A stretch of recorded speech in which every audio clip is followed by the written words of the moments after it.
We've had a question in from one of our attendees centered around that and about experience and care or duty of care when it comes to lenders and brokers advising on a deal or lending on a deal where the exit isn't clear. Is there any excuse for that at this point? And how do we educate the market that this is going to end up in more lone prisoners, shall we say? I wouldn't mind answering that just initially from a lender's perspective, because as an unregulated lender, which is what we and many of our competitors operate in, there is of course no duty of care, no legal duty of care. These are business loans, and we can't pretend there is. What brokers and borrowers have to do is ask the questions to see who their counterparty is in the same way that a lender does.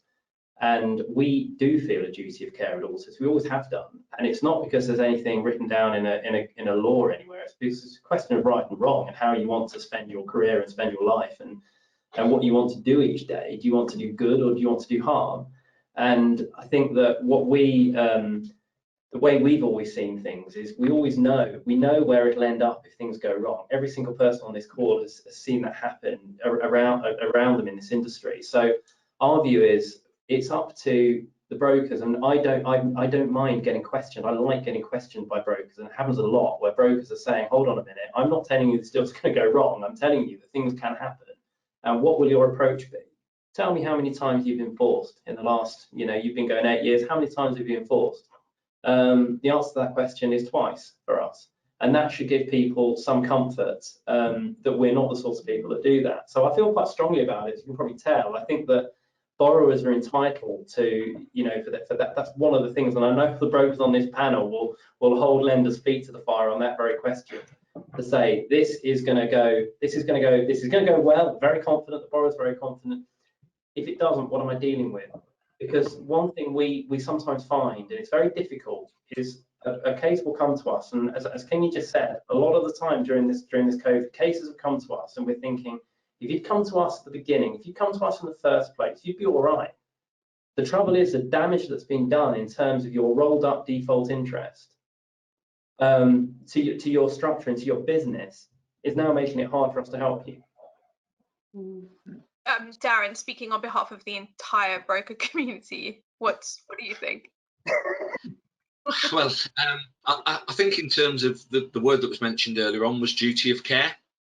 And as far as I'm concerned, and something that I would instill within hopefully all of the team at 2XL Commercial, that in reality, if we can put a client into a bridge, but we don't have a defined exit effectively from day one, then we don't transact the business.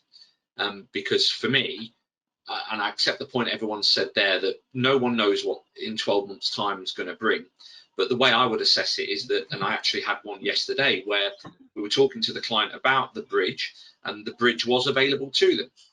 They then asked me, well, what happens in 12 months' time? And my answer at that point was, well, we don't know what the lending market's going to look like in 12 months' time. If you would have asked me it 12 months earlier, I certainly wouldn't have predicted where we are now.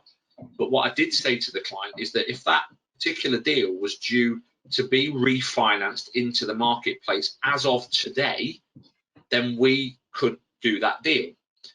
So I think that duty of care has got to always come from us as a broker community first and foremost, so that when that deal then goes into, say, Ortus, that they know we've already underwritten that case. We've already looked at it. We've already talked to the client about exit. We've already talked to them about what might go wrong.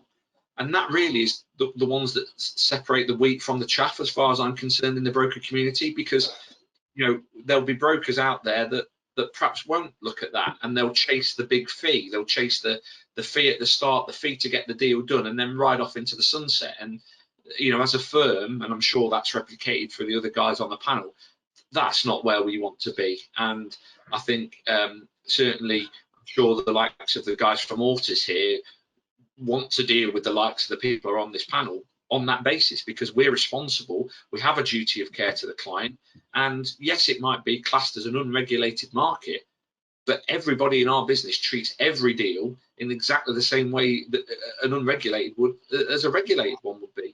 and that's from a human perspective, but also with the guidance that we get. So yeah, for me, you know, we've got to look out for rogue type brokers and also rogue lenders in this market, and you know, the cream will rise to the top.